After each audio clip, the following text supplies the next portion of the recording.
Hello dear student, good morning to all of you. एक बार पुनः आपका स्वागत है मेरे YouTube channel maths complete study में।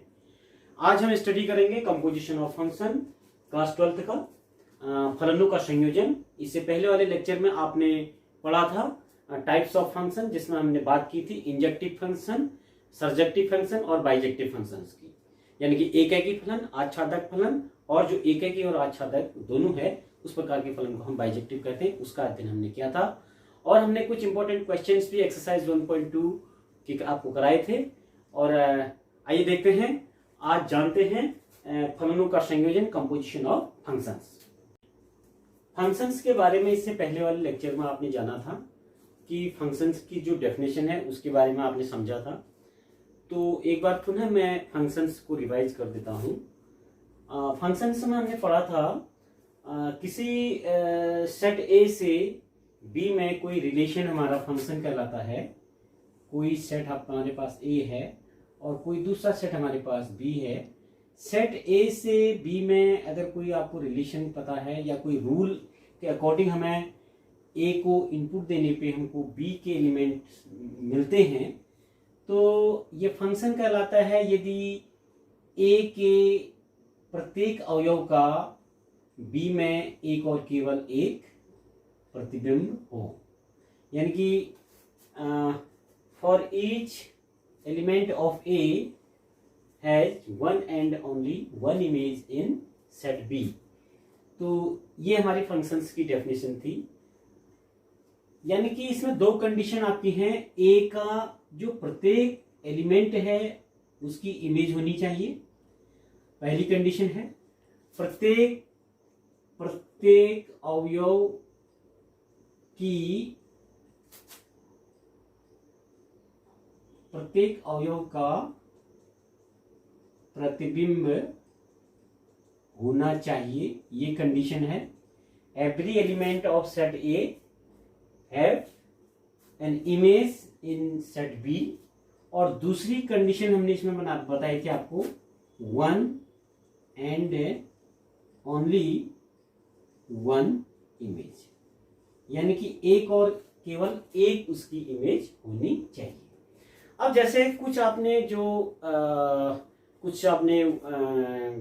फंक्शंस के बारे में, जो इनके कर्व हैं उसके बारे में हम यहाँ पे डिस्कस करेंगे। आप जानते भी हैं, जैसे आपने क्लास 11th में पढ़ा था y square is equal to 4ax। ये हमारा पैराबोला है, पारवलय की इक्वेशन है। और जब हम इसका ग्राफ ड्रॉ करते हैं तो हमें इसका ग्राफ कुछ इस तरह का मिलता है, ये आप जानते हैं। ये हमारा x एक्सिस है और ये हमारा y एक्सिस है। ये हमारा इसका ओरिजिन है, मूल बिंदु है। तो यहाँ पर आप देखते हैं, जब इस फंक्शंस के बारे में हम डिस्कस करते हैं, ये कर्व के बारे में, फंक्शन नहीं कहेंगे अभी, पहले देखेंगे कि ये फंक्शन है या नहीं है। तो यहाँ पर आप जब कोई लाइन ड्रॉ करते हैं y एक्स के पैरेलल, अगर y एक्स के पैरेलल कोई लाइन अगर हम ड्रॉ करें, सपोज दैट ये x एक्स को किसी पॉइंट x1 पे इंटरसेक्ट करता है, तो यहाँ पे आप देखेंगे कि यहाँ पे जो वैल्यू मिलेगी इसकी, ये मिलेगी हमें fx1 पॉजिटिव में मिलेगी, क्योंकि ये हमारी जो ओरिजिन है, ओरिजिन से अपर साइड में ऊपर की ओर हमेशा वैल्यूज जो y के आती हैं वो पॉजिटिव आती हैं। और इसके नीचे जो वैल्यूज आती हैं ये हमारी नेगेटिव आती हैं, यानी कि इसकी वैल्यू हमारी नेगेटिव में हो जाएगी -fx1। तो यहां पर आप देख रहे हैं कि x1 की दो वैल्यूज हमें मिल रही हैं।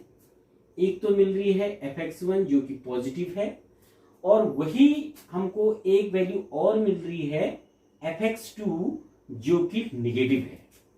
तो यहां पर जो फंक्शंस की हमारी प्रॉपर डेफिनेशन है उसमें ये है कि प्रत्येक एलिमेंट की one and only one image होनी चाहिए।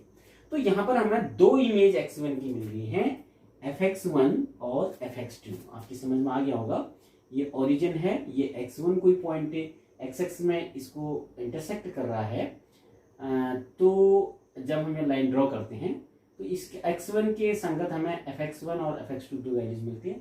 तो इस प्रकार से जो ये हमारा y square is equal to 4ax का जो कर्व है, जो इसका ग्राफ है, जो इसका वक्र है, ये हमारा फंक्शन जो है नहीं है। ये भी आप इस बात को आपको समझना आवश्यक है। अब दूसरी चीज, अगर हम बात करते हैं पैराबोला की ही, और जो कि सिमेट्रिक है। सिमेट्रिक का मतलब भी आप जानते होंगे।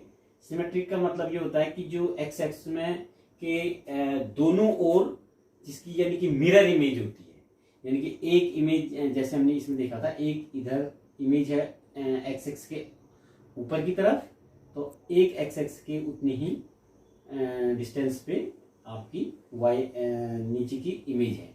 तो ये जो अपर वाला जो कर्व है, इसकी मिरर इमेज हमारी एक्स एक्स के बिलो साइड में, नीचे साइड में है। तो इस प्रकार की जो हमारा कर्व मिलता है उसको सिमेट्रिक कहते हैं। अब यहाँ पर अगर हम पैराबोला की बात करते हैं, x square is equal to 4ay, ये भी आपने पढ़ रखा है।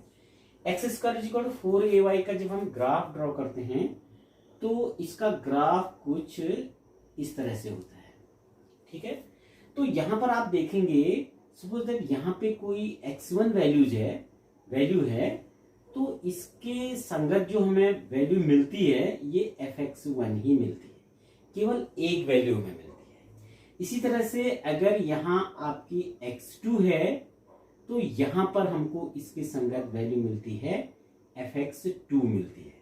तो यहाँ पर हम देखते हैं कि डिफरेंट एलिमेंट्स, यानी कि डिफरेंट जो हमारी वैल्यूज हैं x की, x1 है, x2 है, x3 है, इस तरह से हम कई वैल्यूज हम ले सकते हैं। तो हमको one and only one image मिलती है।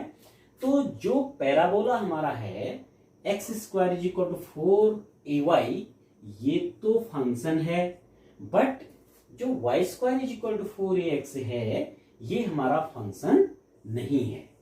तो क्यों नहीं है, ये इस बात को आप समझ गए होंगे, क्योंकि यहाँ पे जो भी हमारी हम इनपुट देते हैं उसकी one and only one image आती है। इनपुट का मतलब है जब हम वैल्यू x1 रखते हैं या x2 रखते हैं या x3 या कोई भी वैल्यू हम रखते हैं, तो हमको one and only one image ही मिलती है। तो इस प्रकार से ये हमारा जो कर्व है ये फंक्शन है। इसी तरह से आप जानते हैं सर्किल का ग्राफ, आप जानते हैं सर्किल की इक्वेशन आप जानते हैं। तो सर्किल की जो इक्वेशन होती है, वृत्त का जो समीकरण होता है, अगर उसका केंद्र 0 0 है तो एक आपने समीकरण पढ़ रखी equation, x square plus y square is equal to a square. ये हमारा एक वृत्त है। इस वृत्त का जो केंद्र होता है वो हमारा मूल बिंदु पर होता है, ओरिजिन पे। तो इसका ग्राफ कुछ इस तरह का होता है, ठीक है नहीं। अब यहां पर भी आप देखेंगे, यानी कि हम ग्राफ से चेक कर सकते हैं कि ये जो ग्राफ यानी कि जो कर्व हमें मिल रहा है वक्र, क्या ये फंक्शन होगा या नहीं होगा। तो यहां पर भी अगर हम इसको टेस्ट करने के लिए y एक्स के पैरेलल हम एक लाइन ड्रॉ कर सकते हैं, जैसे हमने ये लाइन y एक्स की पैरेलल ड्रॉ की। तो यहां पर x में जहां पर ये कट रहा है, इंटरसेक्ट कर रहा है, इस पॉइंट को अगर हम x1 लेते हैं तो हमको दो इमेज x1 की मिलती है, एक तो मूल बिंदु से ऊपर की ओर और एक मूल बिंदु से नीचे की ओर। यानी कि कहने का मतलब ये है कि x1 की हमें दो इमेज मिलती हैं, fx1 और माइनस fx1, ठीक है ना। तो दो इमेज जहां हमें मिलती हैं तो वो हमारी फंक्शंस की जो डेफिनेशन है उसको सेटिस्फाई नहीं करती है। इसका मतलब है जो हमारा सर्किल है y square is x square plus y square is equal to a square, जो है ये जो ग्राफ इसका है ये भी हमारा फंक्शन नहीं है, ये भी हमारा फंक्शन नहीं होगा, ठीक है बच्चों। तो ये तो हमारी थोड़ी हमने डिस्कस किया फंक्शंस के बारे में, क्योंकि हम फंक्शन का यहाँ पे कंपोजिशन पढ़ेंगे, यानी कि संयोजन पढ़ेंगे। तो आइए उसको देखते हैं। बहुत आसान है, थोड़ा सा अगर आप ध्यान देंगे तो आपकी समझ में इजीली आ जाएगा, और इससे रिलेटेड जो हमारे सिंपल क्वेश्चन हैं उनको भी हम यहाँ पे सॉल्व करेंगे। तो कंपोजिशन ऑफ फंक्शन क्या होता है, इसमें हम दो फलनों को जोड़ देते हैं, यानी कि संयोजन करते हैं। पहले इसको प्रैक्टिकली देखते हैं कि हमारे जो दैनिक जीवन में कुछ एग्जाम्पल्स लेकर के हम इसको समझते हैं कि आखिर संयोजन क्या होता है। तो एक सिंपल सा एग्जाम्पल मैंने अपने पहले लेक्चर में फंक्शंस में दिया था। सपोज दैट आपके पास एक मशीन का मैंने वहां पर एग्जाम्पल दिया था आपको कि ये हमारी एक मशीन है, ये हमारी चक्की है, इसको हम x इनपुट देते हैं तो y is equal to f x, यानी कि एफ एक्स की वैल्यू जो हमें मिलती है वो हमें मिलती है एफ एक्स वन अगर इनपुट देंगे तो हमको जो वैल्यूज मिलती है वो एफ एक्स वन मिलती है। इसमें मैंने एग्जांपल दिया था चक्की में, अगर हम इसमें गेहूं डालते हैं इस चक्की में, ये चक्की है आपकी, ये मशीन की तरह एक काम करेगी, फंक्शन की तरह काम करेगी। तो इस चक्की में जब हम गेहूं डालेंगे तो हमको यहाँ से क्या मिलता है, आटा मिलता है। ठीक है ना बच्चों। तो इस तरह से अगर आप अलग अलग मात्रा में गेहूं डालेंगे, सपोज दैट आपने x1 और fx1 का अगर आप ग्राफ यहाँ पे खींचना चाहेंगे, इसको समझना चाहेंगे, तो सपोज दैट हम इसको इस तरह से समझ सकते हैं। माना हमने 2 kg इसमें गेहूं डाला तो हमको 1 kg आटा मिला, और 4 kg गेहूं डालने पे हमें 2 kg आटा मिला। इस तरह से 6 kg गेहूं डालने पे इसमें 3 kg हमें आटा मिला। तो इस तरह से ये हमारा एक फंक्शन की तरह कार्य करता है। तो ये तो हुई फंक्शन की बात। अब क्या होता है, जब हम कंपोजिशन की बात करते हैं तो यहां पर जो हमको मिल रहा है, जो आउटपुट हमको यहाँ पे गेहूं मिल रहा है, उस गेहूं को हम एक दूसरी मशीन में डाल देते हैं। ठीक है ना। अब इस हमने फलनों का संयोजन समझना है। तो एक चक्की ने तो हमको एफ एक्स दिया, एफ एक्स का मतलब हमारा क्या है, आटा है, ये हमको मिला। अब इस आटे को जब हम दूसरी मशीन में डालते हैं तो माना सपोज दैट ये मशीन हमारी रोटी बनाने वाली है, तो यहां से हमको मिलती है रोटी, यानी कि चपाती, जिसको चपाती कहते हैं, रोटी। तो यहाँ पे जो हमारा हमको मिल रहा है वो मिल रहा है जी एफ एक्स मिल रहा है। इस बात का ध्यान दीजिए। यहां हम x1 x डाल रहे हैं, अगर जनरली हम x कहते हैं, अगर हम x इनपुट दे रहे हैं तो यहां पे हमको मिल रहा है, आउटपुट जो मिल रहा है वो एफ एक्स मिल रहा है।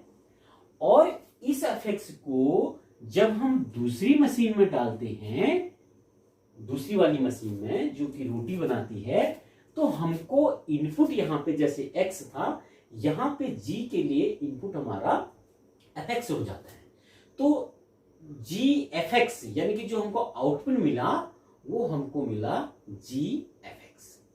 ठीक है ना। तो जी एफ एक्स जो है इसी को हम कहते हैं कंपोजिशन ऑफ फंक्शन, इसको हम कहते हैं कंपोजिशन ऑफ फंक्शन। अभी कैसे होता है, इसको कैसे डिनोट करते हैं, इसको डिनोट करने का तरीका जो है उसको हम लिखते हैं g composition f. G composition f x is equal to g f x. तो इस तरह से जो हमको आउटपुट मिला वो हमारा जी एफ एक्स मिला। यानी कि आपने अगर 2 kg गेहूं डाला, आपने 2 kg सपोज दैट यहां पे गेहूं डाला, तो आपको यहां से मिला 1 kg, यानी कि आपका F हमने 2 इनपुट किया, 2 kg हमने गेहूं डाला, तो हमको इसकी जो वैल्यू मिली वो मिली हमें 1। समझ में आया। तो यहां से 2 kg आटा डालने पे जो हमको आउटपुट मिला था वो 1 मिला था, यानी कि F2 is equal to 1। 2 kg डालने पे 1 kg हमें आटा मिला। अब उसके बाद जब हमने G1 या इसको हम ऐसे लिख सकते हैं GF2 की वैल्यू हमने इसमें पुट की दूसरी मशीन में, तो सपोज 1 kg आटे से हमारी हम मान लेते हैं 4 रोटियां बनती हैं या 10 रोटियां बनती हैं, क्योंकि 4 तो कम हो जाए, 1 kg से तो बहुत सारी रोटियां बन सकती हैं। तो GF2 is equal to G1 is equal to, suppose that हमने यहां पर 10 लिख दिया, तो हमें जो अल्टीमेटली जो लास्ट में हमें मिला, जो हमारा आउटपुट आया, तो वो हमारा आया कितना, 10 रोटी। तो इस तरह से हम समझते हैं कि 2 kg गेहूं डालने से हमें 1 kg आटा मिला, और 1 kg आटे को जब हम दूसरी मशीन में डालते हैं तो हमें 10 रोटी मिली। तो इस तरह से ये हमारा 2 फंक्शंस का, यानी कि 2 मशीनों का संयोजन हो गया। यानी कि हम इसको ऐसा कह सकते हैं, G composition F2 is equal to G composition F2 is equal to हमारा कितना आ गया, यहाँ पे वैल्यू कितनी आ गई, 10 आ गई। तो इस तरह से हम फलनों के संयोजन को समझ सकते हैं प्रैक्टिकली। अब देखते हैं कि जो इसकी प्रॉपर डेफिनेशन क्या है। अब जो इसकी प्रॉपर डेफिनेशन है उसमें हम कैसे देखते हैं, देखिए जो आपके एनसीईआरटी बुक्स में भी हमें दिया गया है। Suppose that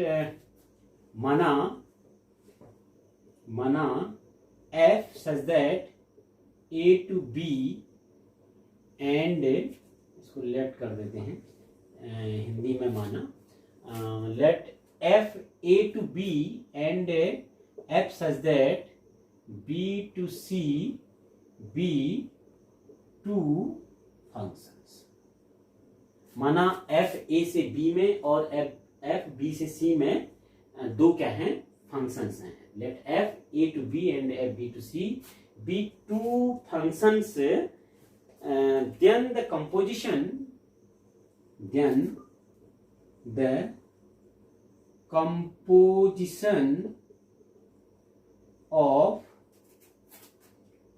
composition of the function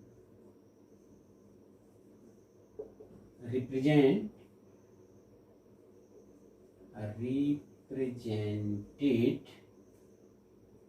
by G composition F such that A to C। तब हम फंक्शंस का जो कंपोजिशन है, यानी कि संयोजन जो है, उसको हम G composition F such that A to C के द्वारा रिप्रेजेंट करते हैं। And G composition Fx is equal to GFX for every x belongs to A। ये इसकी हमारी प्रॉपर डेफिनेशन है। यानी कि let A and B and let F such that A to B and B to C be 2 functions, then the composition of the functions represented by G composition F such that A to C and G composition Fx is equal to GFX। ये हमारी इसकी proper definition है जो हमारी books में दिया है। Suppose that ये हमारा कोई सेट A है और ये हमारा कोई सेट हमारा B है। A से B में जो हमको आउटपुट मिल रहा है F रूल के अकॉर्डिंग या F रिलेशन के अकॉर्डिंग, वो हमें मिलता है, यहाँ हमने X दिया तो यहाँ हमको मिलता है Fx मिलता है, और इस Fx को जब हम G में देते हैं तो यहाँ पर जो हमको वैल्यू मिलती है वो मिलती है GFX। तो इस तरह से हमें जो वैल्यू मिलती है वो क्या मिलती है, GFX। यानी कि X से जो हमारा ये सेट हमारा C है, A को हमने X दिया, B में हमको Fx वैल्यूज मिली, और इस Fx को जब हम G मशीन में यानी कि G फंक्शंस में देते हैं, इनपुट देते हैं, G जो हमारा रूल है, तो हमको क्या मिलता है, GFX मिलता है। तो इसको हम जो हमारा ए से सी में जो हमको मिल रहा है, जो आउटपुट मिल रहा है, इसी को हम कहते हैं g composition f such that A to C, या g composition f x is equal to g f x. इसको लिखने का तरीका, आप जी एफ एक्स लिखेंगे और इसको बड़े ब्रैकेट में बंद कर देंगे। तो इस तरह से हमको हम क्या कर सकते हैं, दो फलनों का संयोजन कर सकते हैं, ठीक है ना। अगर इसी बात को आगे बढ़ाते हैं, ये तो हमने दो फंक्शंस के संयोजन की बात की। अगर सपोज दैट हमारा एक फंक्शन और है, इसको आप नोट कर लीजिए, आगे और देखते हैं इसमें क्या क्या हो सकता है। अगर हमारे पास सपोज दैट एक सेट और है, सपोज दैट वो सेट हमारे पास डी है, सपोज दैट वो सेट हमारे पास डी है, और सी से डी में जो रूल है वो एच है, यानी कि जो रिलेशन है वो एच है, ठीक है ना। तो यहाँ पे जो हमको मिलेगा वो मिलेगा हमको एच जी एफ एक्स। जो हमको मिलेगा वो क्या मिलेगा, एच जी एफ एक्स। यानी कि इसको हम सीधे सीधे ये कह सकते हैं, जो ए से डी में हमको जो फंक्शन मिलेगा वो मिलेगा g composition f composition h x is equal to g composition f composition h x is equal to g f h x. तो इस तरह से हमको ये आउटपुट यहाँ पे मिलेगा।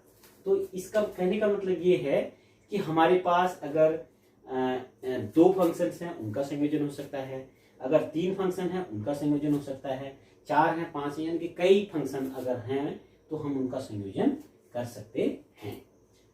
तो ये तो हुई हमारी कंपोजिशन ऑफ फंक्शंस के बारे में। अब आगे देखते हैं, इस पे कुछ क्वेश्चन देखते हैं, कुछ एग्जांपल्स देखते हैं, उसे समझने का प्रयास करते हैं कि किस तरह से हम इन क्वेश्चंस को सॉल्व करते हैं। जो जी कंपोजिशन एफ की मैंने बात की, जी कंपोजिशन एफ की जो हमने बात की थी, इसको हम कहते हैं गॉफ भी कहते हैं, अब कई जगह इसको हम गॉफ कहते हैं। अगर इसी तरह से एक चीज और, मैं इससे पहले क्वेश्चंस में जाने से पहले आपको एक चीज और मैं समझा दूं। ये हमारा 3 सेट्स हैं, ये ए है, ये बी है और ये हमारा सी है। ए से बी में हमने एफ रूल लगाया था और बी से सी में हमने जी रूल लगाया था, ठीक है ना। तो गॉफ का मतलब है हमको जो मिलता है वो मिलता है जी एफ एक्स, हमको आउटपुट मिलता है। अगर हम फॉग की बात करते हैं, अगर हम किसकी बात करते हैं, फॉग यानी कि एफ कंपोजिशन जी की बात करते हैं, तो यहां से हमको मिलता है एफ जी एक्स। अगर ये एक्स अगर इसमें इनपुट देंगे तो हमको जो आउटपुट मिलता है fog x is equal to f g x. जिस तरह से g composition f x g f x हुआ था, उसी तरह से f composition g x is equal to f g x होगा। तो इसको कैसे हम समझ सकते हैं, यानी कि ये हमारा फंक्शन था जो हमने बात की थी, जी कंपोजिशन एफ, हमने अभी आपको बताया था A to B and g such that B to C था। अब अगर यहाँ इस फॉग की बात करेंगे तो यहाँ पर क्या है, यहाँ पर जो हमको दिया है g such that C to B में फंक्शन है, g such that C to B and f such that B to A. तो बी से सी में और सी से बी में और बी से ए में जो हमको मिलता है आउटपुट, वो अल्टीमेटली क्या मिलता है, एफ जी एक्स, ठीक है। तो इस तरह से हम अगर हमारा ए टू सी में फंक्शन है, गॉफ भी फंक्शन है और फॉग भी फंक्शन होता है, तो हम आगे एक टॉपिक और इसमें पढ़ेंगे जिसको हम कहते हैं इन्वर्टिबल फंक्शन। इन्वर्टिबल फंक्शन यानी कि व्युत्क्रमणीय फलन। व्युत्क्रमणीय फलन क्या होता है, इसको भी थोड़ा सा यहाँ पे डिस्कस कर लेते हैं। व्युत्क्रमणीय क्रमणीय फलन, जिसको हम कहते हैं इनवर्टिबल फंक्शन। ठीक है ना। इनवर्टिबल फंक्शन क्या होता है, इसमें हम पहले सिंपली समझते हैं। सेट ए से बी में कोई हमारा फंक्शन है y is equal to f x. ये तो सभी बच्चे जानते हैं y is equal to f x function होगा, जबकि ये फंक्शन की जो डेफिनेशन है उसको ये सेटिस्फाई करता है। यानी कि a के प्रत्येक एलिमेंट का b में एक और केवल एक प्रतिबिंब है, तो a से b में फलन कहलाता है। और इसके अगर हम इनवर्स में चलें, यदि b के प्रत्येक अवयव का भी a में एक और केवल एक ही प्रतिबिंब होता है, तो इस कंडीशन में ये फंक्शन हमारा कहलाता है व्युत्क्रमणीय फलन, जिसको हम कहते हैं इनवर्टिबल फंक्शन। तो जैसे हम इसको मैथमेटिकली जो इसकी डिनोट करने का तरीका है, उसको हम लिखते हैं f such that a to b। अगर a से b में फंक्शन है, तो इसके रिवर्स में जब हम चलते हैं, तो रिवर्स में जब चलेंगे यानी कि b से हम कहां पे आ रहे हैं, a में आ रहे हैं, तो इसको हम लिखते हैं g such that b to a। g such that b to a में भी अगर फंक्शन होगा, तो ये फंक्शन हमारा क्या कहलाएगा, इनवर्टिबल फंक्शन। a से b में भी फंक्शन है और b से a में भी फंक्शन है। a से b में y is equal to f x है, और g से और b से a में जो फंक्शन है, इसको हम ऐसे लिखते हैं x is equal to g y. इसको इस तरह से लिखा जाता है, जैसे इसको y is equal to f x लिखते हैं, तो b से a में जब फंक्शन की बात करेंगे, तो इसको हम लिखते हैं x is equal to g y. और एक चीज आप याद रखिए, ये हमने पहले लेक्चर में बताया भी है, जब कोई भी फंक्शन जब इंजेक्टिव होता है और दूसरा ये हमारा सर्जेक्टिव होता है, इंजेक्टिव भी होता है और सर्जेक्टिव भी होता है, तो फंक्शन को हम कहते हैं बाइजेक्टिव। इस फंक्शन को हम क्या कहते हैं, बाइजेक्टिव कहते हैं। साफ लिख देते हैं बाइजेक्टिव, यानी कि फंक्शन इंजेक्टिव भी है और सर्जेक्टिव भी है, तो फंक्शन क्या कहलाता है, बाइजेक्टिव कहलाता है। हिंदी में यदि फंक्शन हमारा एकैकी भी है और आच्छादक भी है, तो फंक्शन हमारा क्या कहलाता है, एकैकी और आच्छादक। तो एकैकी आच्छादक फंक्शन अगर होता है, तो वो फंक्शन हमेशा व्युत्क्रमणीय फलन होता है। तो ये इसके लिए कंडीशन है, यानी कि a से b में भी फंक्शन की, कुल मिला के a से b में भी फंक्शन की डेफिनेशन जो उसको सेटिस्फाई करता है, और b से a में भी फंक्शन की डेफिनेशन को सेटिस्फाई करता है। तो इस प्रकार के फंक्शन हमारे व्युत्क्रमणीय फंक्शन कहलाते हैं। इसको इंजेक्टिव का नाम फिर से एक बार बताता हूँ। इंजेक्टिव का मतलब होता है वन फंक्शन, यानी कि डिफरेंट एलिमेंट a के किसी सेट a से b की बात का अगर हम कर रहे हैं, तो a के भिन्न अवयवों के सेट b में भिन्न प्रतिबिंब अगर हमें मिलते हैं, तो हमारा फंक्शन कहलाता है एकैकी, यानी कि इंजेक्टिव या वन एक ही नाम है। इसी तरह से सर्जेक्टिव की डेफिनेशन हमने आपको बता रखी है। यदि जो हमारा दूसरा सेट B है, ये पूरी तरह से ऑक्यूपाइड होता है, यानी कि B का प्रत्येक एलिमेंट जो है वो A के किसी न किसी एलिमेंट का प्रतिबिंब है, तो ये फंक्शन हमारा सर्जेक्टिव कहलाता है। तो इसी तरह से अगर हम इसके रिवर्स की बात करेंगे, तो B के प्रत्येक एलिमेंट का, यानी कि different element of set B have different images in set A, यानी कि B के भिन्न अवयवों के A में भिन्न प्रतिबिंब होंगे, और A का प्रत्येक अवयव B के प्रत्येक अवयव का प्रतिबिंब अगर है, तो फंक्शन हमारा आच्छादक होगा और एकैकी भी होगा। तो इस कंडीशन में ए से बी में भी फंक्शन है और बी से ए में भी फंक्शन है, तो फंक्शन हमारा होता है व्युत्क्रमणीय फलन यानी कि इनवर्टिबल फंक्शन। तो आगे देखते हैं क्वेश्चन। तो देखते हैं क्वेश्चन। एक सिंपल सा एग्जाम्पल हम यहाँ पर सीखेंगे। इससे हम निकालना सीखेंगे हाउ टू फाइंड गॉफ और फॉग निकालना। गॉफ कैसे निकालते हैं और फॉग कैसे निकालते हैं, यानी कि जी कंपोजिशन एफ और एफ कंपोजिशन जी की वैल्यू कैसे हम निकालते हैं। इस एग्जाम्पल से हम इसको समझेंगे। देखिए, हमको दो फंक्शन दे रखे हैं एफ सच दैट 2 3 4 5 से 3 4 5 9, जैसे हमने वहां पे बात की थी। ये अगर हमारा ए है तो ये हमारा क्या हो जाएगा बी, यानी कि f such that A to B हमें दिया है और g such that B to C हमें यहाँ पे दिया गया है। ठीक है नी। और हमको इसकी इमेज भी दे रखी है, F2 दे रखी है, F3 दे रखी है, F4 is equal to F5 is equal to 5 दे रखा है। इसी तरह से हमको जी इसकी वैल्यू भी दे रखी है। तो हमको निकालना है, अगर इसको हम मैपिंग के थ्रू समझेंगे तो हमको और इसमें क्लियरिटी आएगी। तो हम एक सेट यहाँ पे बना देते हैं, ए बना देते हैं, जिसके एलिमेंट हमको दिए हैं 2 3 4 और 5 दिए। ठीक है नी। और एक दूसरा सेट हमें दिया गया है जो कि सेट बी है, ए से बी में। इसके एलिमेंट दे रखे 3 4 5 और 9 दे रखे। और तीसरा एक सेट हमको दे रखा है, क्योंकि ये हमारा सेम सेट है बी 3 4 5 9 3 4 5 9 3 4 5 9। एक सी हमें यहाँ पे एक सेट दे रखा है बच्चों, जिसके एलिमेंट हैं 7 11 और 15।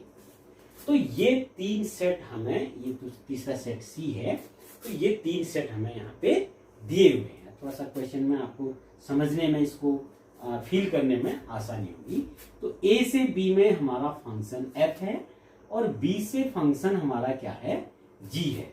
अब हमको निकालना क्या है, हमको निकालना है जी कंपोजिशन एफ एक्स की वैल्यू फाइंड आउट करनी है। ये आपको क्लियर समझ में आ गया होगा कि ए हमें दिया है, बी दिया है, सी दिया है, तो जी कंपोजिशन एफ एक्स निकालना है। तो कैसे निकालते देखिए, ध्यान से देखिए, आप कोई ऐसी कठिनाई आपको नहीं आएगी अगर आप एक क्वेश्चन सिंपल सा समझते हैं।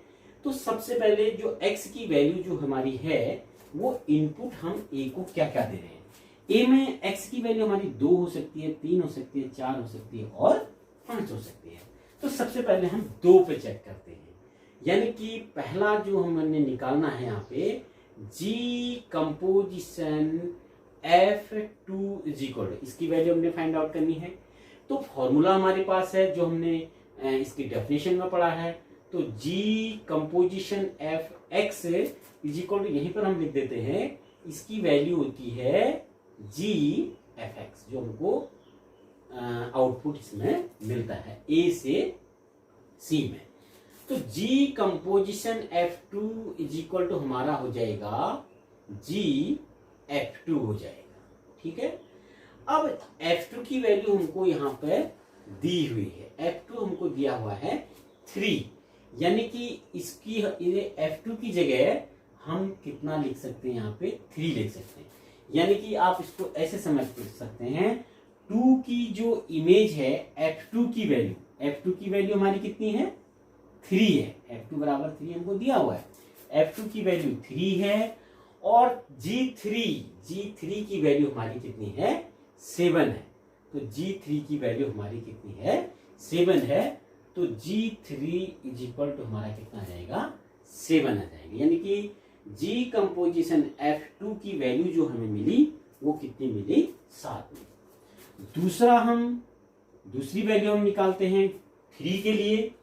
तो G composition F3 is equal to, अब आपकी समझ में आ गया होगा, इसको क्या लिखेंगे बताइए, इसको क्या लिखेंगे GF3 लिखेंगे, जो ये हमारा फॉर्मूला है। अब GF3 का मतलब GF3 की वैल्यू हमें दी हुई है, F3 की वैल्यू यहां पर हमारी कितनी है 4 है और G4 की वैल्यू भी हमें गिवन है, G4 की वैल्यू भी कितनी है हमारी 7 है। तो इसको हम मैपिंग से ऐसे समझ सकते हैं, F3 इज इक्वल टू कितना है, F3 इज इक्वल टू हमको दिया हुआ है, F3 की वैल्यू 4 है, ये 4 इसकी इमेज होगी, और G4 क्योंकि यहां से B से C में G लगेगा, G4 की वैल्यू हमको दी है 7, यानी कि इसकी इमेज भी क्या आएगी हमारी 7 आएगी। तो इस तरह से हम मैपिंग के थ्रू भी इसको समझ सकते हैं। इसी तरह से अब मुझे आगे बताने की आवश्यकता नहीं है, आप इसमें G कंपोजिशन F4 निकाल सकते हैं, तो G F4 हो जाएगा, और G F4 की वैल्यू जो है, G F4 की वैल्यू हमको दी है, F4 की वैल्यू 5 है, और G5 की वैल्यू हमारी कितनी आ रही है, 11 आ रही है। तो G composition F4 is equal to हमारा कितना आ जाएगा, 5 कितना आएगा, 11 आ जाएगा। तो इस तरह से हम आगे इस क्वेश्चन को सॉल्व कर सकते हैं। अब देखते हैं अगला क्वेश्चन। क्वेश्चन है, if F such that R to R and G such that R to R be two functions defined by fx is equal to हमको दिया है cos x और gx is equal to दे रखा है 3x square. तो हमको find करना है गॉफ और फॉग का हमको फाइंड करना है। तो अब तो आपके समझ में आ गया, यहाँ पे 3 के 3 सेट जो हैं, ये हमारे 3 के 3 सेट जो हैं ये हमारे हैं R है, R to R and G R to R, R से R में पहले से दूसरे में हमारा फंक्शन है f और दूसरे में हमारा फंक्शन है g। इस तरह से हमको यहाँ पे गिवन है, हमको निकालना है गॉफ। तो g फर्स्ट जो हमें गॉफ निकालना है, g composition fx is equal to हम इसको कहते हैं g fx कहते हैं। अब यहाँ पे सिंपल है, g fx की वैल्यू हमको दे रखी है, तो g cos x हमको यहाँ पे दिया है fx की वैल्यू, तो g यहाँ पे लिख देंगे since fx is equal to cos x। अब यहाँ पे g cos x जो है, अब हमको यहाँ पर गिवन है gx is equal to 3x square given है, gx इस तरह से गिवन है, यानी कि x की जगह अगर हम cos x रखेंगे तो यहाँ पर जो हमको वैल्यू हमको प्राप्त होगी वो होगी 3 cos x, यानी कि x की जगह cos x रहेंगे, cos x का स्क्वायर, जिसको हम कहते हैं 3 cos स्क्वायर x। तो इस तरह से हमने इसका क्या निकाला, गॉफ निकाला, यानी गॉफ एक्स निकाला। अब हम इसमें दूसरा जो हमारा है वो है फॉग है। तो फॉग कैसे निकालते देखिए,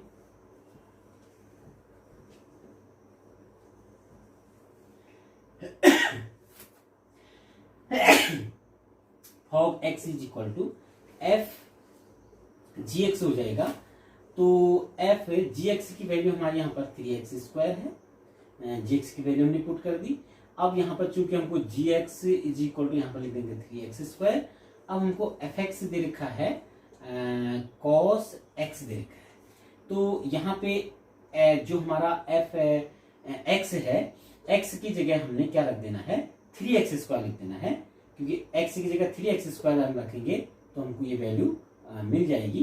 तो यहाँ पर आ जाएगा cos x की जगह हम लिख देंगे 3x स्क्वायर, तो ये हमारा हो जाएगा फॉग x, यानी फॉग x बराबर हमको मिल जाएगा cos 3x स्क्वायर। तो इस तरह से हम निकालते हैं गॉफ और फॉग। अगले वीडियो में हम कुछ और बात करेंगे, कुछ और क्वेश्चंस इसके सॉल्व करेंगे, एग्जांपल्स भी देखेंगे और एक्सरसाइज 1.3 की कुछ क्वेश्चन देखेंगे और समझेंगे और बात करेंगे इन्वर्टिबल फंक्शंस को कैसे हम शो करते हैं कि ये इन्वर्टिबल है या नहीं है।